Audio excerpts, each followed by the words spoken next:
जय महालक्ष्मी। आप सभी को मार्गशीर्ष मास गुरुवार महालक्ष्मी व्रत की ढेरों शुभकामनाएं।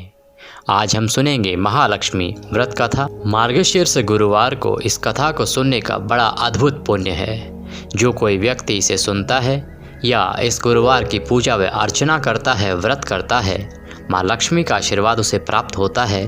माँ लक्ष्मी उसकी सभी इच्छाएं पूरी करती हैं और ऐसा माना जाता है कि ये एक दिन आपको अथाह और अचल लक्ष्मी दे सकता है, धन संपत्ति दे सकता है। इसीलिए आपको यह कथा अवश्य ही सुननी चाहिए। संभव हो तो इस दिन आपको व्रत करना चाहिए और माँ लक्ष्मी का पूजन करना चाहिए। कथा आरंभ करें उससे पहले आपसे निवेदन है कि माँ लक्ष्मी का आशीर्वाद पाने के लिए और सभी मनोकामना पूर्ति के लिए कमेंट बॉक्स में अवश्य लिखें जय माँ लक्ष्मी। इससे माँ लक्ष्मी प्रसन्न होंगी और उनके आशीर्वाद से आपके घर में धन धान्य के भंडार होंगे, आपकी सभी इच्छाएं पूरी होंगी। आइए आरंभ करते हैं मार्गशीर्ष मास अर्थात अगहन माह की महालक्ष्मी गुरुवार कथा। भारतवर्ष के सौराष्ट्र देश में द्वापर युग की यह कहानी हुई है। सौराष्ट्र के उस समय भद्रश्रवा नाम के राजा थे। वे बड़े ही पराक्रमी राजा थे। उनकी रानी का नाम सुरचंद्रिका था। रानी दिखने में सुंदर और सुलक्षणा थी तथा पतिव्रता थी। उन दोनों को 7 पुत्र तथा उसके बाद एक कन्या का वरदान मिला था। कन्या का नाम श्यामा बाला था। एक बार महालक्ष्मी जी के मन में आया कि जाकर उस राजा के राजप्रसाद में रहे। इससे राजा को दोगुनी धन दौलत की प्राप्ति होगी और वह इस धन दौलत से अपनी प्रजा को और सुख दे पाएगा। गरीब के घर अगर रहे और उसे धन दौलत प्राप्त हो तो वह स्वार्थी की तरह केवल अपने ऊपर ही खर्च करेगा। यह सोचकर श्री लक्ष्मी जी ने बूढ़ी ब्राह्मणी स्त्री का रूप धारण किया। हाथ में लाठी लिए लाठी के सहारे रानी के द्वार तक जा पहुंची। यद्यपि उन्होंने बूढ़ी औरत का रूप धारण किया था, पर उनके चेहरे पर देवी का तेज था। उन्हें देखते ही एक दासी सामने आई। उसने इनका नाम, धाम, धर्म पूछ डाला। वृद्ध ब्राह्मणी का रूप धारणी माता लक्ष्मी ने कहा कि बालिके, मेरा नाम कमला है। मेरे पति का नाम भुवनेश है। हम द्वारिका में रहते हैं। तुम्हारी जो आज रानी है वह पिछले जन्म में एक वैश्य की पत्नी थी। वह वैश्य बड़ा ही गरीब था। दारिद्र्य के कारण हर रोज घर में झगड़े होते थे तथा उसका पति उसे प्रतिदिन मारता था। इन बातों से तंग आकर वह घर छोड़कर चली गई तथा वन जंगल में खाली पेट भटकने लगी। उसकी इस दुर्दशा पर मुझे दया आई। तब मैंने उसे सुख संपत्ति देने वाली श्री लक्ष्मी जी की कथा सुनाई। मेरे कहने पर उसने श्री महालक्ष्मी का व्रत किया। श्री महालक्ष्मी प्रसन्न हुई। उसकी गरीबी दूर हुई। उसका घर संसार दौलत संतति संपत्ति से भर गया। बाद में पति पत्नी दोनों परलोक सिधार गए। लक्ष्मी व्रत करने के कारण वे लक्ष्मी लोक में रहे। उन्होंने जितने साल महालक्ष्मी व्रत किया उतने हजारों साल उन्हें सुख भोगने को मिला। इस जन्म में उनका जन्म राजघराने में हुआ है, परंतु वह श्री महालक्ष्मी का व्रत करना भूल गई है। उसे यह याद दिलाने मैं यहाँ आई हूँ। बुढ़िया की बातें सुनकर दासी ने उन्हें प्रणाम किया तथा श्री महालक्ष्मी का व्रत किस तरह किया जाए इस बारे में पूछा। बुढ़िया रूप धारण किए हुए श्री महालक्ष्मी माता ने दासी को पूजा की विधि तथा महिमा बताई।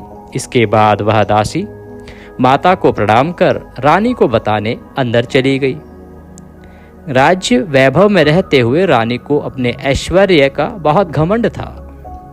संपत्ति तथा अधिकार की वजह से वह उन्मत्त हो गई थी।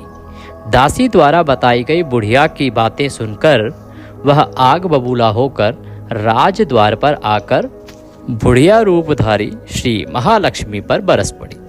उसे यह मालूम ही नहीं था कि माता महालक्ष्मी स्वयं बुढ़िया का रूप धारण किए द्वार पर आ गई हैं। परंतु रानी का इस कदर रुख बर्ताव तथा अपना अनादर देखकर माता ने वहाँ ठहरना ठीक नहीं समझा। वे वहाँ से चल पड़ी।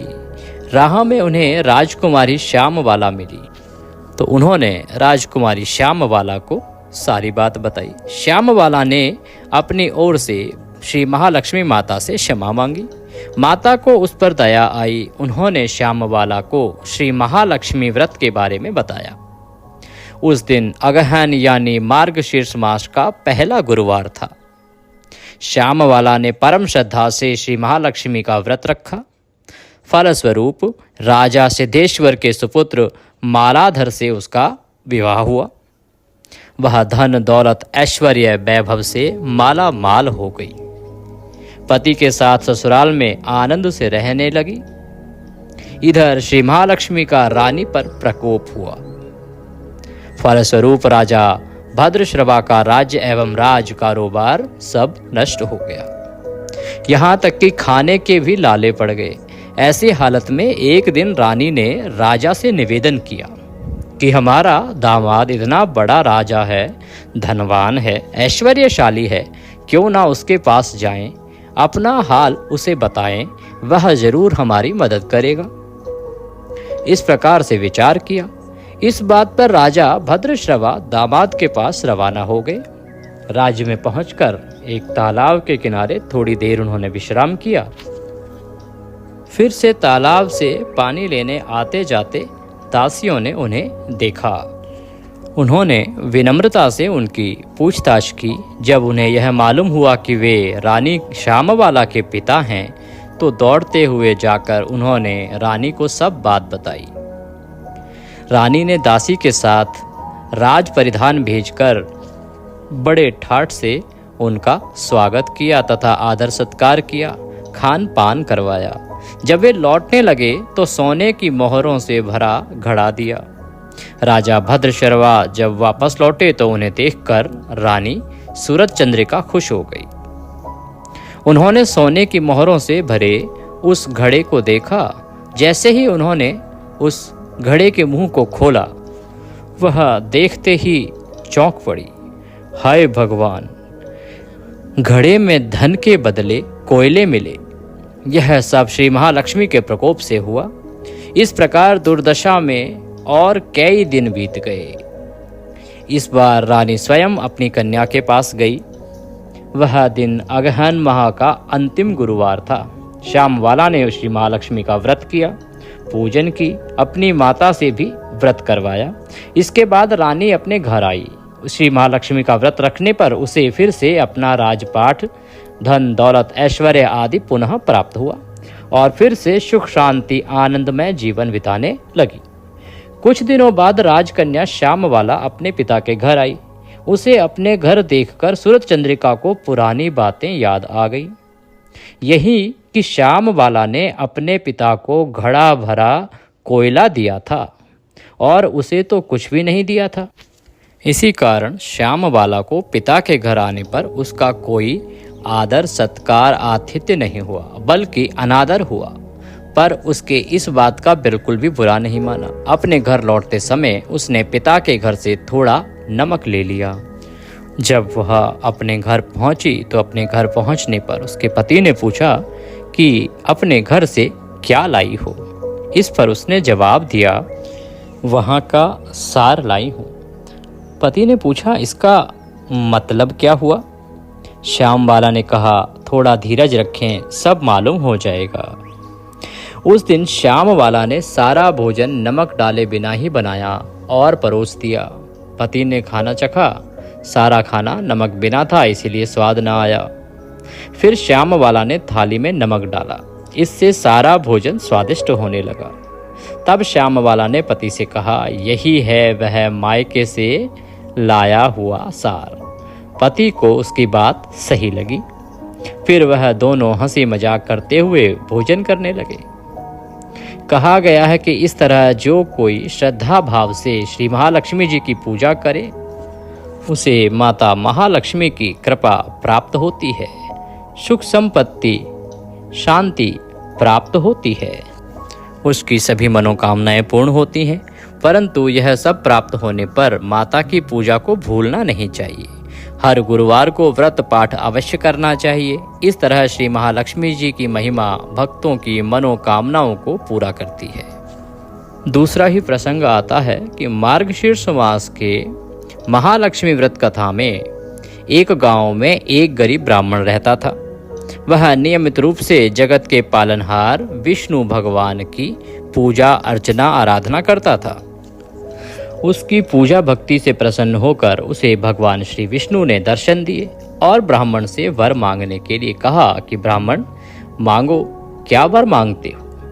तब ब्राह्मण ने प्रसन्न होकर लक्ष्मी जी का निवास अपने घर में होने की इच्छा जाहिर की। उसने भगवान श्री हरि विष्णु से कहा कि प्रभु, मैं चाहता हूँ कि माँ लक्ष्मी सदा सदा के लिए मेरे घर में निवास करें। तब श्री विष्णु भगवान उससे बोले कि मैं तुम्हें एक मार्ग बताता हूँ, यदि तुम वह करोगे तो अवश्य ही देवी लक्ष्मी सदा आपके घर में निवास करेंगी। भगवान श्री हरि विष्णु ने बताया कि मंदिर के सामने एक स्त्री आती है जो यहाँ आकर उपले थापती है। तुम उसे अपने घर आने का निमंत्रण देना, वही देवी लक्ष्मी है। विष्णु जी ने ब्राह्मण से कहा, जब धन की देवी माँ लक्ष्मी तुम्हारे घर पधारेंगी तो तुम्हारा घर धन और धान्य से भर जाएगा। यह कहकर श्री विष्णु जी वहाँ से अंतर्ध्यान हो गए। अगले दिन सुबह सुबह ही वह मंदिर के सामने बैठ गया। लक्ष्मी जी उपले थापने के लिए आई तो ब्राह्मण ने उनसे अपने घर चलने का निवेदन किया। ब्राह्मण की बात सुनकर लक्ष्मी जी समझ गई कि यह सब विष्णु जी के कहने से हुआ है। लक्ष्मी जी ने ब्राह्मण से कहा कि मैं चलूंगी तुम्हारे घर, लेकिन इसके लिए पहले तुम्हें महालक्ष्मी व्रत करना होगा। 16 दिन तक व्रत करने और 16वें दिन रात्रि को चंद्रमा को अर्घ्य देने से तुम्हारा मनोरथ पूरा होगा। ब्राह्मण ने देवी के कहे अनुसार व्रत और पूजन किया और देवी को उत्तर दिशा की ओर मुख करके पुकारा। इसके बाद देवी महालक्ष्मी ने अपना वचन पूरा किया। मान्यता है कि उसी दिन से इस व्रत की परंपरा शुरू हुई है। इसी के साथ माँ महालक्ष्मी के व्रत की कथा यहाँ संपूर्ण होती है। बोलिए महालक्ष्मी मैया की जय, बोलिए विष्णु भगवान की जय। अपने हाथ में जो पुष्प और चावल लिए हैं वो माता के चरणों में अर्पित करें, माता को नमस्कार करें। ये कथा यहाँ पर पूर्ण होती है। अपने व्रत के अनुसार जो नियम आपको बताए हैं उनका पालन करते हुए आप व्रत को पूर्ण कीजिएगा। सायंकाल को आप चंद्रमा को अर्घ्य दीजिएगा। हमने श्री महालक्ष्मी व्रत की पूजा से संबंधित एक वीडियो बनाया है, उसे आप अवश्य देखिएगा। बहुत ही साधारण विधि से आपको समझाया है कि आप सूक्ष्म प्रकार से कैसे पूजा कर सकते हैं और कौन कौन से गुरुवार को आपको दोगुना लाभ कैसे हो सकता है, वह भी उसमें बताया है कि क्या क्या योग बन रहे हैं कि आप महालक्ष्मी व्रत तो करें ही, लेकिन अगर थोड़ा सा उस वीडियो को देख लेंगे तो साथ में आप किस प्रकार से डबल दोगुना फल प्राप्त कर सकते हैं वह भी उसमें बताया है। क्योंकि इस बार जो 4 गुरुवार हैं मार्गशीर्ष मास के, वो चारों ही विशेष योग बना रहे हैं। तो और क्या पूजा है जो आप उस दिन करेंगे तो आपको अधिक सफलता प्राप्त होगी और अधिक आशीर्वाद प्राप्त होगा। इसके लिए आप वह वीडियो अवश्य देखिएगा। वीडियो आपको ना मिले तो आप कृपया कमेंट करके पूछ लीजिएगा, हम लिंक यहाँ से आपको प्रदान कर देंगे। वैसे लिंक आपको डिस्क्रिप्शन बॉक्स में भी हम दे रहे हैं। माँ भगवती सदा आप पर कृपा करें। कमेंट बॉक्स में अवश्य लिखिएगा जय माँ लक्ष्मी। माँ लक्ष्मी अवश्य ही आपके घर पधारेंगी और अपना आशीर्वाद बनाए रखेंगी। चैनल पर नए हैं तो अच्छी जानकारियाँ प्राप्त करते रहने के लिए देवभूमि ज्योतिष संस्थान का यह यूट्यूब चैनल अवश्य ही सब्सक्राइब कर लें। भगवान सबका कल्याण करें। जय श्री कृष्ण।